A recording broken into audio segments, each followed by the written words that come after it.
अब का वो टाइम है कि the industry is very hmm. Strong. Bollywood अब आज की डेट में किसी को किशोरदा नहीं बनने देगी दोबारा।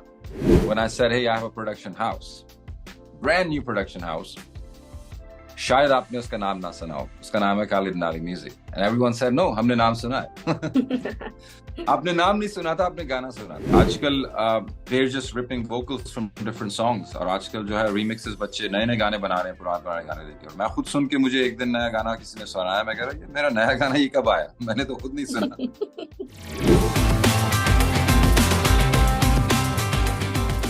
अस्सलाम वालेकुम लिसनर्स, मैं हूं आपके प्रेजेंटर महावश खान। आप सुन रहे हैं स्टार स्ट्रक और आज आपसे 1 महीने के बाद मुलाकात हो रही है। बीच में रमज़ान का एक गैप आया और फिर से मैं आज आपके साथ हूं।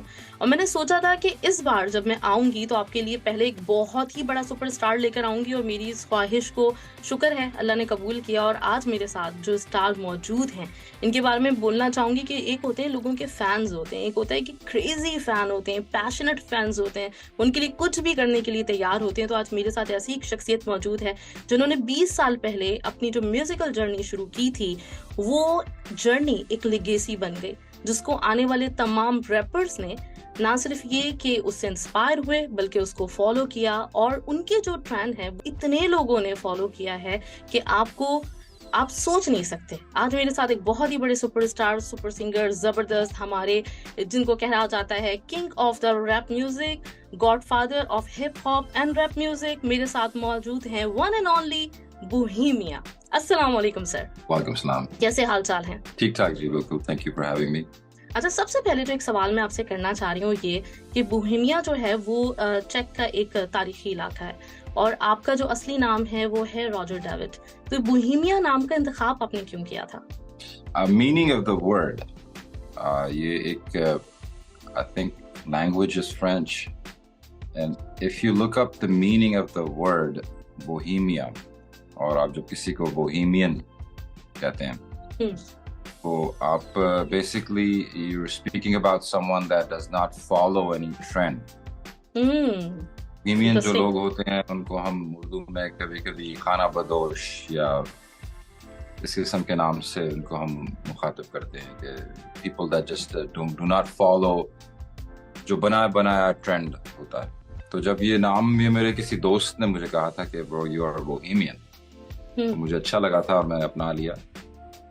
But the main thing that I appreciate, that I liked about the name was उसका meaning, which represented my music. जब मैंने music start किया था, तो उस वक्त rap अपनी language में नहीं था, हिंदी, उर्दू, पंजाबी और सिर्फ इंग्लिश में था, और अपनी language जो थी वो उसमें singing थी। तो जब मैंने decide किया कि मैं अपनी language में rap करूँगा, तो वो ना इधर का था ना उधर का था। I wasn't rapping in English and I wasn't singing in Hindi or Urdu. Punjabi. So it was a path जो था, उसका कोई ऐसा था ही नहीं शख्स जिसको मैं फॉलो कर सकूं। It was a path that I created for myself, which was pretty exciting. So the word Bohemia describes someone that follows, जो किसी को और को फॉलो नहीं करता। ग्रेट, ट्रेंडसेटर होता है। और बिल्कुल, मतलब जो ना कहते हैं ना कि नाम का बड़ा असर पड़ता है, तो ये बात तो बिल्कुल सही साबित हुई कि फिर आने वाले, जैसे हमने शुरू में भी कहा था कि आने वाले जितने रैपर्स हैं हमारे इंडिया पाकिस्तान से, उन्होंने सब ने आपको फॉलो किया और सब आप ही के ट्रेंड को अब तक फॉलो कर रहे हैं और नाम कमा रहे हैं। अच्छा, इसमें एक चीज मैंने और जो नोट किया आपके इंटरव्यूज में, कि आप इंटरव्यूज में अपने जो छोटे बच्चे हैं उनको लेके काफी कंसर्न नजर आते हैं, और मैंने थोड़ा ये भी सुना है कि आपका अपना जो बचपन है वो काफी डिफिकल्टीज में गुजरा, तो कुछ उसके हवाले से हम जानना चाहेंगे। नहीं, बचपन में कोई डिफिकल्टीज नहीं होती। आई थिंक बचपना जो होता है उसमें आप बड़े होते हैं, आप गिरते हैं, चोट लगती है, आप सीखते हैं, उसको आप डिफिकल्टी नहीं कह सकते। That's part of life. Going back to the point जो आपने कहा कि आज की दौर में बच्चे रैप फॉलो कर रहे हैं, उस ट्रेंड को, और रैपर्स बन रहे हैं, वो that was not by accident. मैंने जब ये म्यूजिक स्टाइल को अपनाया तो फिर इसको मैंने एक नाम दिया, that was desi hip hop. As an artist मैंने बहुत सी बड़ी शख्सियत हमारे से पहले जो आ चुके हैं आर्टिस्ट, उन लोगों को फॉलो किया, स्टार्स को, एंड एक आपका जो लॉन्गजेविटी है, यानी कि अगर आप एज अ आर्टिस्ट इंडस्ट्री में लॉन्ग टर्म रहना चाहते हैं तो उसके अंदर to have people follow you is very important. To have your style be more than just restricted to yourself and bigger than yourself. For example, a genre. That's very important. तो अब ये गलत फहमी है. अब ये बड़ा इजी है इस नोशन को, लोगों को इस तरीके से सोचना कि अरे यार बोहेमिया ने किया था स्टार्ट, अब देखा ना वो कोई और कर रहा है. अरे यार बोहेमिया ने स्टार्ट किया था लेकिन अब वो कोई और कर रहा है. बॉलीवुड में देखा ना रैप कर रहा है, स्टार्ट तो बोहेमिया ने किया था. अरे यार, अब वो जो है फ्रॉम अ एमेच्योर माइंड, आम शख्स उस चीज को समझता है कि शायद वो बोहेमिया के साथ कुछ ज्यादती हुई है, जबकि वो उसका ऑपोजिट है. जब ये मैंने स्टार्ट किया था तो मैं चाहता था कि बच्चे इसको फॉलो करें. जब मैंने ये रैप स्टार्ट किया तो मैं एक जानरे का नाम नहीं भी दे सकता था. मैं उसको देसी हिप हॉप ना बोलता ये मेरा ही म्यूजिक है. लेकिन मैंने उसको बोला नहीं, ये तो देसी हिप हॉप, ये तो जानरा है, जबकि नहीं था. उसके अलावा जो नए आने वाले रैपर्स थे उन्हीं को मैंने ही उनके साथ रैप किया, उन्हीं को मैंने ही उनको प्रपोज किया. फिर मैंने काली डनाली म्यूजिक बना के, लेबल बना के उन्हीं को मैंने ही रिलीज किया. फिर मैंने रिकॉर्ड लेबल्स के साथ कंटेंट प्रोवाइडर डील साइन करके मैंने ही रैपर्स को लॉन्च किया. So the whole point was that कि मेरे से आने से पहले, अब मैं नाम नहीं लेना चाहता आर्टिस्ट का, क्योंकि अगर इफ आई से द नेम्स वो फिर ऐसा लगता है कि जैसे मैं किसी भाई की या किसी अपने से बड़े आने वाले आर्टिस्ट, पहले आने वाले आर्टिस्ट की बुराई कर रहा हूँ. मैं बुराई नहीं कर रहा, मैं ये कह रहा हूँ कि lot of artists were known as one hit wonders, or they were known as artists that would come and leave. They would come and they would give you great music, बहुत बड़ा उनका नाम होता है, and then they disappear. आप बोलते हैं यार, I did not want to do that. I wanted to not disappear. I wanted to not to have just fans, but I wanted to have other artists follow my style and make it into a genre. ताकि कल को when it becomes that big, I'm still relevant. So if you go back, अगर आप जाते हैं देखें कब मेरा एल्बम आया था पहला 2002 में, तो अब उसको हो गया almost 20 साल. Exactly. तो इतनी longevity जो है वो, I think I'm the first artist in the industry that has been able to still do business, still be relevant, still be desired or have fan base or have business in the industry 20 years later. जबकि मेरे साथ जो artist आए, कितने मेरे से बड़े, उनका स्टाइल जो है वो किसी ने फॉलो नहीं किया. उनकी जो लुक थी, उनकी जो फीलिंग थी, किसी ने फॉलो नहीं की. तो फिर वो irrelevant हो गए. They kind of disappeared. तो Bohemia is still relevant to this day. और आधे से ज्यादा काम मुझे नहीं करना पड़ता. वो मेरे जो मुझे फॉलो करते हैं रैप, वही आपको याद दिलाते हैं कि स्टार्ट तो भाई ने किया था. So it was all by a design. It was a very in California, मैं जहाँ से मुझे तरबियत मिली है, कैलिफोर्निया जो है वो स्टेट वो ऐसी है जहाँ से इन्वेंशंस होती है. इलेक्ट्रिसिटी यहाँ से निकली, इलेक्ट्रिक कार यहाँ से निकली, इंटरनेट यहाँ से निकली, your Google, Yahoo, everything, Tesla, everything is coming out of, innovation comes out of California. So my music, Desi Hip Hop, is a California innovation. I follow people like Steve Jobs, Elon Musk, inventors like those guys. So the reason I'm relevant 20 years later is not by accident. The reason why these fans rappers are rapping or ye genre ban gaya, that was all by design. And so अब जब ये कहा जाता है कि बच्चे खा रहे हैं या बच्चे इसको यूज कर रहे हैं, वो नहीं कर रहे, वो एक्चुअली मेरी ही हेल्प कर रहे हैं. They're making me live longer. Exactly. And that's what I wanted. And it worked. बिल्कुल. अच्छा, अभी आपने बात की 20 साल हो गए, तो ये जो 20 साल पहले ये जर्नी शुरू हुई, उसका कैसे आइडिया आया था आपको कि आपने रैप करना है, देसी रैप को इंट्रोड्यूस करवाना है? साथ ही अभी आपने काली दिनाली की बात की थी, तो आपका ये सॉन्ग भी था और फिर आपका जो म्यूजिक लेबल है वो भी इसी नाम से है. तो इस नाम के पीछे क्या इतना खास है, मैं ये जानना चाहूंगी, मतलब भी क्या है इसके? I love marketing. That's my favorite subject. So basically, Kali Denali song जो था वो that became a favorite amongst listeners. And a lot of people over the years made it into a very popular songs. जिसके अंदर मेरी labels ने, promoters ने, fans ने सबने help.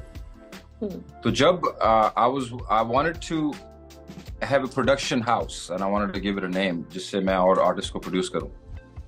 So I was thinking of a name, like what should be the name of that song, of that production house. So then I thought कि क्यों ना जो पिछले 10-12 साल से एक brand है जो मैंने the most popular thing that people know about me is my song Kali Denali.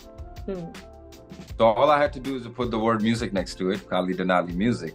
And I said, hey, I have a production house. But the very first day when I said, hey, I have a production house, brand new production house, शायद आपने उसका नाम ना सुना हो. उसका नाम है Kali Denali Music. And everyone said, no, हमने नाम सुना है. आपने नाम नहीं सुना था, आपने गाना सुना था. लेकिन because of the गाने की जो popularity थी, that made you focus on the record label because the name was Kali Denali Music. So it was just a marketing strategy. Great. Because I could have मैं एक company ऐसी भी बना सकता था जिसका मैं नाम XYZ रखता. लेकिन वो XYZ की कोई popularity नहीं होती. मुझे उसको ground up से promote करना पड़ता. Kali Denali was already promoted worldwide. So I just had to put the word music next to it. And it became one of the most sought after and most popular production house in Desi music scene. बिल्कुल बिल्कुल. Overnight. अच्छा जी, अच्छा मैंने ये भी आपसे पूछा था कि 20 साल पहले वो पहला ख्याल क्या था जब आपने सोचा कि देसी हिप हॉप होना चाहिए, देसी रैप होना चाहिए? जी, वो बेसिकली लिविंग इन कैलिफोर्निया बचपन में, वैसे तो मेरा लगाव शायरी से था. मुझे कुछ हिप हॉप म्यूजिक से कोई लगाव नहीं था. मैं रैप म्यूजिक को इतना लाइक भी नहीं करता था जब मैं शुरू में आया, कि मैं एक मिर्जा गालिब का फैन और जगजीत सिंह जी को सुनने वाला आर्टिस्ट था. और मेरा लगाव गजल म्यूजिक से और इन किस्म की चीज़ों से था. शुरू में जब मैंने रैप म्यूजिक सुना तो मुझे बहुत बुरा लगा ये म्यूजिक. मैंने कहा ये क्या है, बच्चे आजकल क्या सुन रहे हैं ये. बट एक चीज़ इन कैलिफोर्निया में रह के, एक चीज़ जो मैंने स्टडी की वो यही थी कि innovation moves from west to east. A lot of our eastern countries, predominantly Hindustan and Pakistan, we follow the Western culture very heavily. And it's just not culture in a sense of entertainment, but it's lifestyle. Lifestyle is designed over here. यहाँ पर experiment होता है कि क्यों ना एक ऐसी चीज़ जो बनाई जाए जिसके थ्रू हम लोगों के साथ फेस टाइम पे बात कर सकते हैं. वो चीज़ कैलिफोर्निया में इजाद होती है और फिर वो वर्ल्ड वाइड कल्चर को चेंज कर देती है. आज की डेट में कोई ऐसा शख्स नहीं है जिसके पास फोन नहीं है, जो व्हाट्सएप पे नहीं है, जो सोशल मीडिया पे नहीं है. वो चीज़ इनोवेशन इजाद हुई. Same thing for language, you know, a lot of the style and the way people speak, they speak English. That's the kind of English they speak. When I travel around the world, it sounds like they're from California. Fashion, food. So, बचपन में मैंने देखा कि ये जो music है rap, ये trend जब हमारे पास आएगा तो क्या उसके लिए हम रेडी हैं. मैं sure I'm known as the first rapper, as the creator of Desi music, but I don't feel that. I feel कि ये जो स्टाइल था ये होना ही था. ये होना ही था. मैं ना करता कोई और कर देता. हाँ, I'm happy कि I was in that place. I'm proud of the way I pioneered it. I'm so glad कि it was me. Because मेरा जो बैकग्राउंड था, मेरा लगाव मिर्जा गालिब से था, इलामा इकबाल से था, फैज अहमद फैज से था. So I was listening to शायर्स and poets जो अपने ज़माने में अपने फ़लसफ़े को, अपने कल्चर को अपनी शायरी में बयान करके लिख रहे थे. And I think the rap music does the same thing for today's age. So when you listen to some of the songs that you guys love like Ali Denali or Fakir or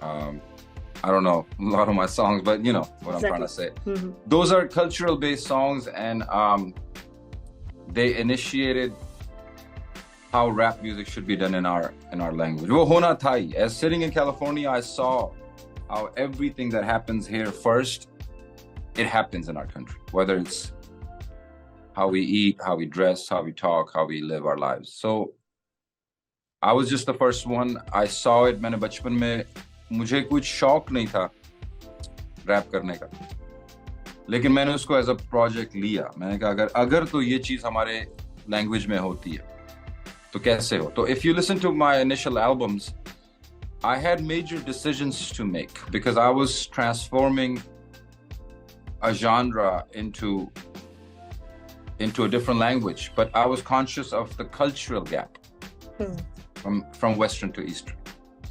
Western culture में for a rapper to speak with you and give you rap music, उसके अंदर वो गालियां भी निकालेगा, लेकिन वो it's somehow culturally appropriate. It's यहाँ पर ऐसे बात होती है. लेकिन जब देसी हिप हॉप स्टार्ट किया तो I avoided those things. Exactly. हमारे लैंग्वेज में भी होती है, but I didn't think it was the right way to do it. So some of the decisions that I made, I was super proud of it. How I was able to, because it was a very challenging. It was like scientist work to make rap music into Mala. क्योंकि कोई था ही नहीं जिसको मैं सुन सकूं कि कोई मेरे से पहले किसी ने ये चीज ट्राई नहीं की. तो I think it came out really nice, and it definitely helped a lot of kids to do it the right way. So अब जब मैं सुनता हूँ मेरा influence हिंदुस्तान में, पाकिस्तान में, all over the world, kids that follow my style and then they rap, I'm happy that I was able to direct them in a way that I did, to give them the tools to curate the technique. And yeah, अब जहाँ पर music है उसके साथ मुझे I have a love and hate relationship. अब जहाँ पर rap music आ गया है, but then again, I don't want to be like a parent, क्योंकि माँ बाप बड़े होते हैं तो बच्चों की गलतियों पे बोलते हैं कि हाँ तुम गलत हो, लेकिन बच्चे बोलते हैं यार आप भी तो कभी बच्चे थे अपने माँ बाप. तो I think आज के जो rappers हैं वो मजीद उसको push कर रहे हैं. They're trying to find the next level of expression. And अब उसके अंदर गाली गलौज भी आ गया है. अब उसके अंदर बहुत ज़्यादा वो genre है जो different directions में चला गया है. अब उसके अंदर fun ज़्यादा है. You know, I don't see a lot of rappers discussing any deep issues too much. I see a lot of people having fun.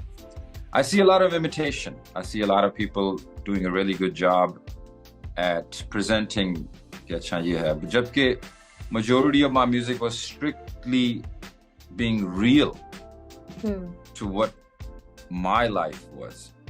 It had less of pretending or so. But again, I want to say again and again, it's okay. I think as elders, we need the younger rappers. We have to give them the chance to try out, to see where it's gonna go. But it's you know, some of the stuff that's going on, I don't really like.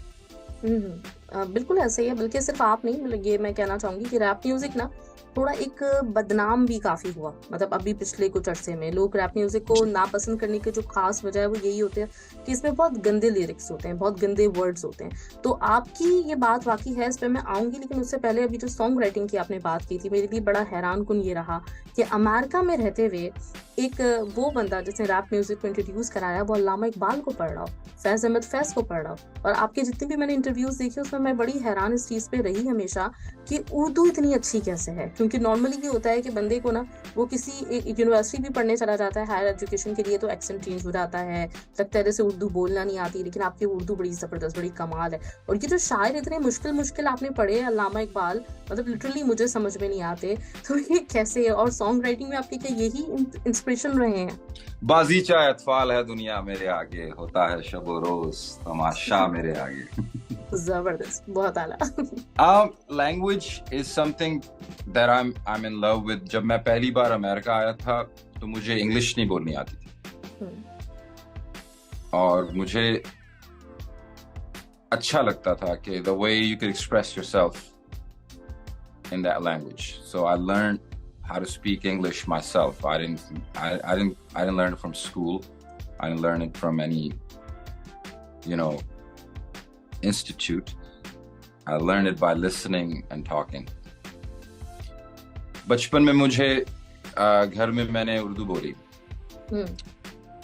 मुझे पंजाबी बोलनी किसी ने नहीं सिखाई। सही। पंजाबी मैंने America में सीखी। Strange. बचपन में जब तक मैंने रैप स्टार्ट नहीं किया था तब तक मैंने कभी पंजाबी में बात नहीं की। तो अब आप बोलेंगे मैंने पंजाबी कैसे बोलना शुरू की, ये भी बहुत स्ट्रेंज बात है। बिल्कुल बिल्कुल। मेरी उर्दू अब तक इतनी अच्छी क्यों है, ये भी फिर उसी में आ जाता है। तो I just like language, I love my language the most. I think Urdu is so beautiful and I will always feel blessed to have been born in this life and have known that language. Just हद तक मुझे उर्दू आती। लेकिन जी language जो ऐसी चीज है कि it's a way of communication. So शुरू में जब हम अमेरिका आए थे तो हमारी इंग्लिश पे हम कोशिश करते थे बात करने की, तो हमारी इंग्लिश पे लोग हंसते थे कि अरे यार इसको बोलना नहीं आता, सुनो ये कुछ बोलना चाह रहा है। फिर हमने अपनी इंग्लिश को करेक्ट किया। इंग्लिश को करेक्ट कैसे किया कि हमने सोचा कि क्यों ना कि इन रैपर्स को सुने, क्योंकि ये इन भाइयों को गाड़ी में लगा लेते हैं, रिपीट भी कर सकते हैं, स्टॉप भी कर सकते हैं, पॉज भी कर सकते हैं, और सुनते हैं ये इंग्लिश में ये बोल के आ रहा भाई। उसी सिलसिले में रैप से मैं मुखातिब हो गया। Otherwise I was not trying to listen to rap music और be a rapper, but I did want to learn how to speak English. Why? Because I want to communicate. Why? Because I had something to say. I think if you have something to say, then it's important for us to learn how to communicate. It's like business, right? If I want to bring my music to you, then I better learn music business. I cannot just be a good musician. Good musicians बहुत हैं, करोड़ों हजारों लाखों, मतलब मेरे जिन भाइयों ने मुझे सिखाया है वो बहुत ही अमेजिंग बेहतरीन म्यूजिशियंस हैं। मैं उनके आगे कुछ भी नहीं, but I wanted to communicate. I wanted to get my music out there on a pedestal. Then I learned the music business, and that's why I was able to do it. If I wanted to speak with people in America, I learned their language, English first, and then I communicate. So I think learning how to communicate is very important. I think it's हमारी whether it's learning, अगर मुझे भूख लगी है तो मुझे खाना पकाना सीखना पड़ेगा। Learn how to cook, then I'll eat good. Otherwise मैं भूखा मरूंगा, या मैं गंदी चीजें गलत चीजें खाऊंगा, या फिर मैं बोलूंगा मैं मेल न्यूट्रिशन हूँ, मेरे पास मुझे बीमारियां हो रही हैं। Well, so people say that all the time, like आपकी उर्दू बहुत अच्छी है, पंजाबी अच्छी है, English अच्छी। Well, you have to learn it, man. You have to be in love with the fact that if I learn it, then I can explain myself. So you have to be that, and that goes with not just language, business, people. अब मुझे पैदाइश कराची में हुई, बचपना पेशावर में था, फिर California आ गए। अब I deal with people from all over the world. I deal with my brothers and sisters in Hindustan. I deal with people in America. I have friends from all over the world, different religions, different backgrounds, cultures. You have to learn and respect where they come from. And so it's the same thing. I think अब ये कहना, आपने जो बात की वो मैंने महसूस की। मैं पाकिस्तान आया रिसेंटली और मैंने काफी बच्चों से बात की, और मुझे उनकी उर्दू कभी कभी वो कुछ बोले और मैंने बोला यार ऐसे नहीं, ऐसे बोलते हैं। अब मुझे दिल में अजीब सा लग रहा कि यार तुम लोग पाकिस्तान में, मैं अमेरिका से आया हूँ और मैं तुम्हारी उर्दू करेक्ट कर रहा हूँ। एग्जैक्टली, ये भी दिन देखना हैरान वाली बात है। तो it has nothing to do with where you at, I realize. It's just ये आपकी जुस्तजू क्या है, आपका लगाव किस चीज से है और आपका ध्यान कहाँ है। अच्छा, अभी कराची आपने जिक्र किया तो उस पर भी मेरे पास बहुत सारे सवाल मौजूद हैं, और मैं आपके कराची में जो आपका वक्त गुजरा, आपका जो पाकिस्तान में वक्त गुजरा, उसके बारे में भी जानना चाहूंगी। लेकिन उससे पहले जो मैं सवाल करना चाह रही हूँ ये कि बॉलीवुड के लिए आपने काम किया, बल्कि एक तरह से कहना चाहिए कि बॉलीवुड में इंट्रोड्यूस ही आपने रैप कराया। तो कैसा एक्सपीरियंस था पहली दफ़ा में? दूसरा ये कि बॉलीवुड पे काम करने के बावजूद, क्योंकि बॉलीवुड हमें पता है कि एक ऐसी इंडस्ट्री है जो कि टोटली कमर्शलिज्म पे चलती है, और वहाँ पे जो बिक रहा है वही हिट है, जो बिक रहा है वही बनता है। इसके बावजूद आपने अपनी पोइट्री से, जैसे अभी आपने थोड़ी देर पहले जिक्र भी किया था, कि कोई बैड वर्ड्स नहीं, कोई इस तरह की चीज़ नहीं जो एक मतलब एक जो मार्केट में इजीली बिक जाती है ना जो चीज़, वो आपने कभी नहीं किया। आपने म्यूजिक को कभी कमर्शलिज्म का शिकार नहीं होने दिया। तो कैसे मतलब कर पाए आप? क्योंकि पैसा, शोहरत डेफिनेटली वो आपके पास कम नहीं थी, लेकिन फिर भी लोगों के पास जितना आता है उनको मजीद मजीद मजीद की ख्वाहिश होती है। तो कंट्रोल करना, अपने ऊपर काबू रखना है मुश्किल काम है। आप कैसे कर पाए? वाह, काफी सारे क्वेश्चंस पूछ लिए आपने एक ही क्वेश्चन में। पहली बात तो Bollywood, it was a fun experience. I got a chance to meet a lot of great people. Predominantly, it was Akshay Kumar sir that invited me to Bollywood. मैं बॉलीवुड मूवीज देखता नहीं हूँ, कभी देखी नहीं लाइफ में। I don't follow Bollywood. I don't know anything about. To this day, अभी तक कभी उस तरफ गई नहीं लाइफ जिसमें बॉलीवुड। यहाँ पर अपनी जो काम है उसमें हिप हॉप है, उसके साथ लगाव है, तो उसी को सीखते हम डिस्ट्रैक्ट हो गए, बॉलीवुड से कभी कुछ ध्यान नहीं दे पाए। बट मौका मिला जो काम करने का, वो बहुत मजा आया। I think it was really fun. Big industry, lot of moving parts. एक जो थोड़ा सा जो misperception है, वो एक जो word है Bollywood. I think when you just say that one word Bollywood, एक हमें बड़ी एक सी फीलिंग आती है, जैसे आप बॉलीवुड, जैसे कोई एक कमरा है बॉलीवुड, जैसे कोई एक बिल्डिंग है उसके अंदर सब है बॉलीवुड। ऐसा नहीं है। Bollywood has evolved. I think Bollywood एक जमाने में था जो किशोरदा का जमाना था, लता जी का जमाना था, 60s 70s। That was the initiation of Bollywood. That was very different. जिसमें you know, directors introduced हुए, musicians introduced हुए, singer, heroes, and just the idea of Bollywood. Ab ka Bollywood is very evolved. It's a very different industry. Pehle ka Bollywood mein ye tha कि a lot of things happened organically, naturally, जिसके ऊपर आपका control नहीं था, जिसको culture ने evolve किया। कहने का मकसद है कि किशोरदा जी के या लता जी के घर में डायरेक्टर्स को बैठना पड़ता था। अगर आप हमारा गाना गाएंगे तो हमारी मूवी हिट होगी, अदरवाइज हमारी मूवी नहीं हिट होगी। और किशोरदा जी कहते थे ठीक है, मैं सोचता हूँ। अब का वो टाइम है कि the industry is very strong. Bollywood अब आज की डेट में किसी को किशोरदा नहीं बनने देगी दोबारा।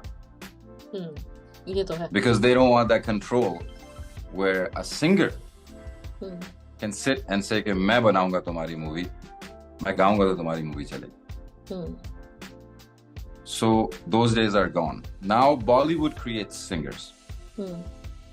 Bollywood को पता है कि इनको कहाँ तक जाने देना है, कहाँ तक रखना है और कहाँ तक किसको कहाँ तक कंट्रोल देना है। वो सब ऑर्गेनिकली था, किसी को पता नहीं था। किशोरदा जी तो आई बॉलीवुड में एक्टर बनने थे, वो तो किसी सिंगर बनने आए नहीं थे। लेकिन वो ऐसे सिंगर बने कि उन्होंने, उनके गाए बगैर आप मूवी नहीं रिलीज कर सकते। बिल्कुल। तो बॉलीवुड ने बोला यार ये तो हम ऐसे तो नहीं काम चलेगा। तो उसके बाद उन्होंने दोबारा किसी एक को भी किशोरदानी बनने दिया। They became smart about how to. तो ये तो सिर्फ एक सिंगर की एग्जांपल है। When you look at in every other sector, whether it's actors, the financial sector, whether it's the marketing of it, everything has changed now. Everything is controlled, and rightfully so. क्यों नहीं? I mean, sense बनता है they wanna do their business. So अब जब कोई artist आता है तो वो एक बड़ी वो organically you could be on any level. Organically you could be Bohemia. आप ये बच्चा आपका फेस टैटू करा रहा है और रो रहे हैं बच्चे और हो गए। वो बॉलीवुड को कह लूं। बॉलीवुड को ये है कि we can't afford to have someone with monopoly or control who's gonna come in and say अभी मैं तो ये करूंगा, otherwise तुम्हारी मूवी नहीं चलेगी। तो अब वो जमाना चला गया। अब आप कितने भी अच्छे आर्टिस्ट हो, कितने भी अच्छे सिंगर हो, that's besides the point. Your talent does not really dictate, who's on top, who's not.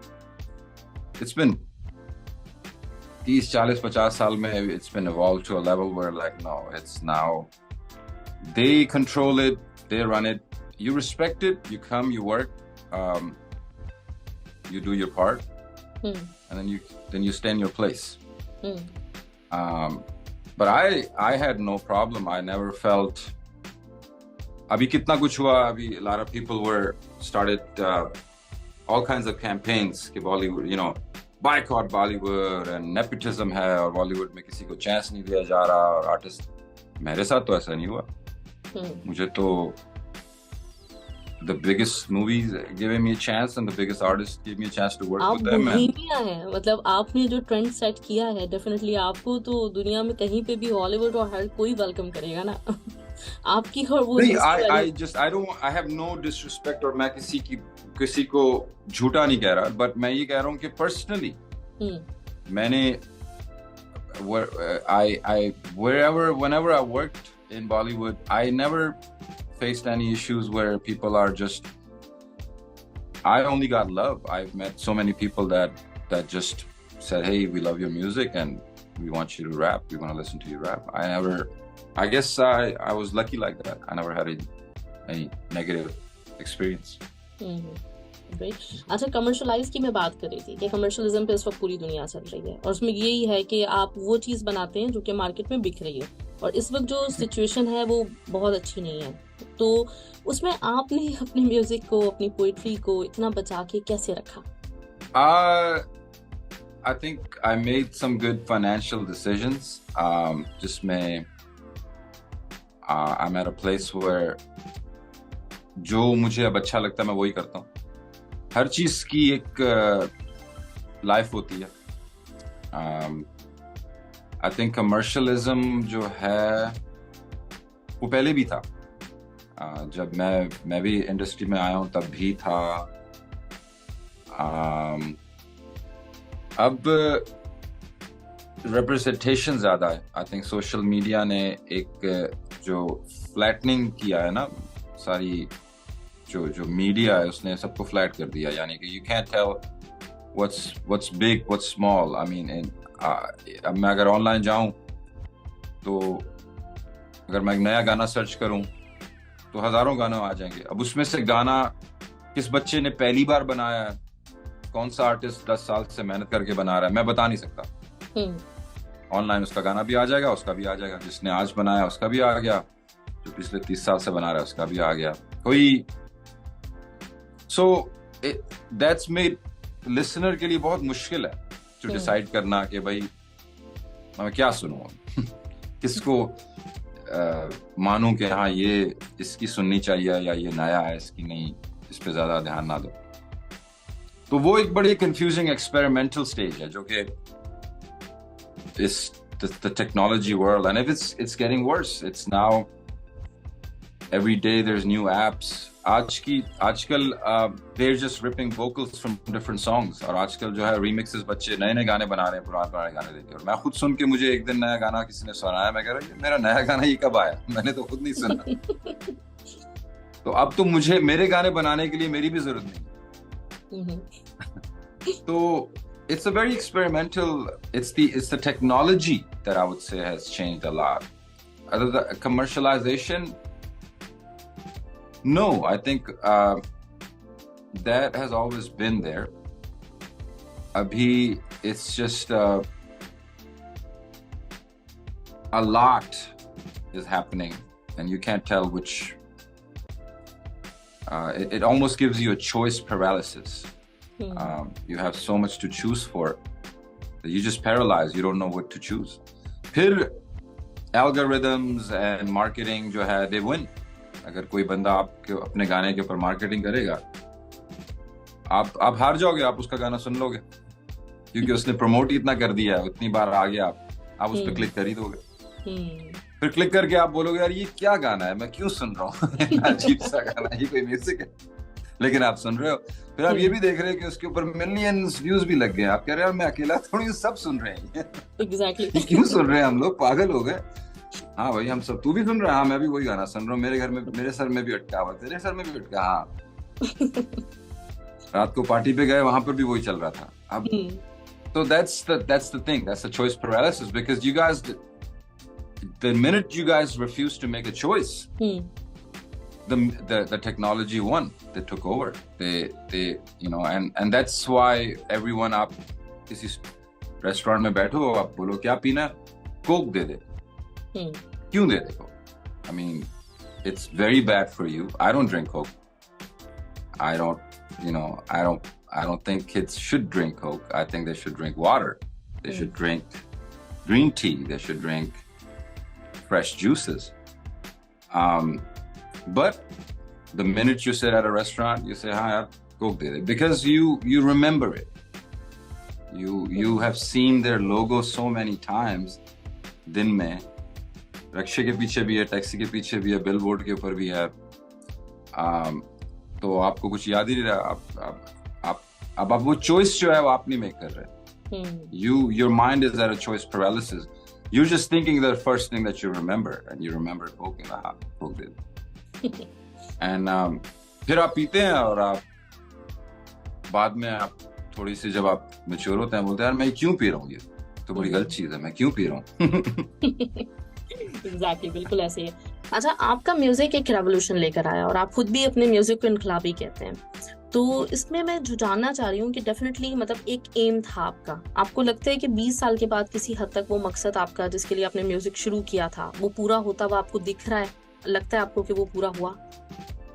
Ji definitely, I think बहुत एवोल्यूशन लेके आया है म्यूजिक, जो मुझे उम्मीद थी। बहुत सी आर्टिस्ट हैं जो इसको सही तरीके से यूज कर रहे हैं, इन अ सेंस के इंडस्ट्री की जो हमने बात की बॉलीवुड की, या इन अ सेंस के जब कोई इंडस्ट्री पुरानी होती जाती है तो it starts having a control over the artist and how things are done. I think rap music जो है उसके अंदर जनरली एक ऐसा नेचर है उसकी कि it's a rebellious genre, it fights back. जो आर्टिस्ट का जो परसेप्शन है, जो उसकी आवाज है, जो उसका मैसेज है, वो ज्यादा इंपॉर्टेंट हो जाता है, ना कि इंडस्ट्री, ना कि जॉनरा, ना कि कोई बिग कॉर्पोरेशन। तो you see that all the time, you see young artist exercising their right to speak. You see even जो नेगेटिव चीज हम महसूस कर रहे हैं कि काफी इसके अंदर बच्चे जो हैं वो अजीब बातें कर रहे हैं, well in a sense it's right.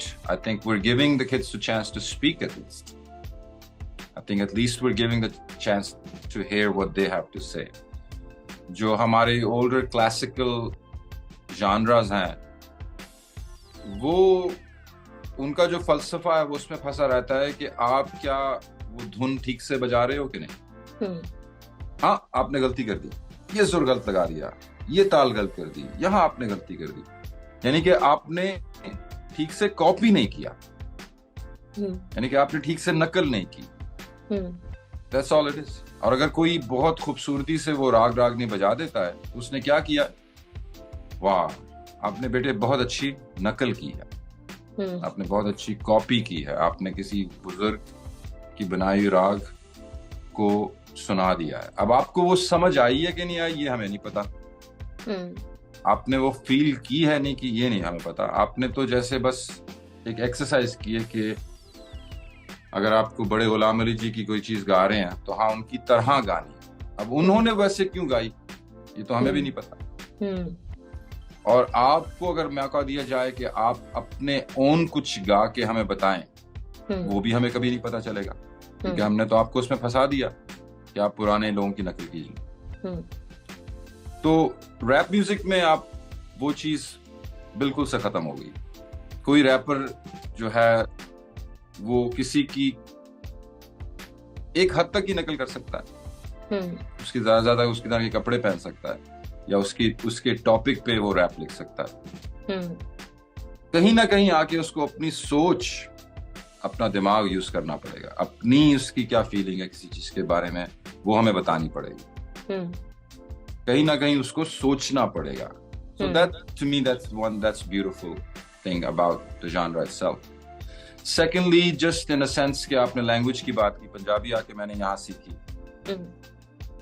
यहाँ पर बच्चे जो हैं, इवन इंटरनेशनली काफी बच्चे हैं जो बिकॉज ऑफ देसी hip hop they're speaking more Hindi, they're speaking more Urdu, they're speaking more Punjabi all over the world, and they're enjoying it. They think it's cool to speak Punjabi, they think it's cool to speak Hindi and Urdu because of desi hip hop music.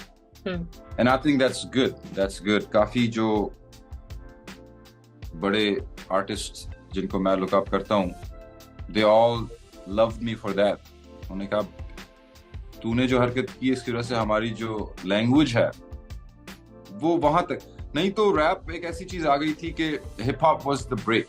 You know, I remember जब मैं बचपन में यहाँ I would hang out with desi kids and वो से कि नहीं अब हम रैप सुनते हैं, अब हमारा कल्चर रैप है, and that's it. Go in their cars and it's English. उन लोगों को अपने माँ बाप से पंजाबी में बात करनी नहीं आ रही थी। So I noticed that, but now it's though same exact kids वो बोलते हैं मुझे और they say bro I can speak Punjabi, I can speak Punjabi with my parents, and because of the music I like speaking Punjabi. So I can go on a lot of positive things just that my music have done, and I'm really proud of it. Great. अच्छा, ये पहली दफा मैंने ये decide किया आपसे बात करके, मुझे इतना मजा आ रहा है। और यहाँ मैं ये जरूर कहना चाहूंगी कि वो जो एक होता है ना रैप म्यूजिक, वो हम सोच रहे होते हैं कि हिप हॉप डांस करता हुआ बंदा नजर आ रहा है और मतलब लगता है कि बस इसकी यही जिंदगी होगी, पार्टी मैन है। लेकिन आपसे बात करके वो जो फिलॉसफी और जो एक मुझे थिंकिंग आपकी जो लग रही है ना, वो इतनी प्योर है, इतना कुछ सोचने पे मुझे मजबूर कर रही है कि मैं चाह रही हूँ कि ये इंटरव्यू जो है ये हम पहली दफा ऐसा होगा कि हमारे लिस्टनर्स ये 2 वीक्स सुनेंगे और हम 2 पार्ट्स में इसको, क्योंकि मैं कोई बात नहीं काटना चाह रही, एक बात मुझे लग रहा है कि इतनी जबरदस्त है कि वो तब सब लोगों तक पूरी की पूरी पहुंचनी चाहिए।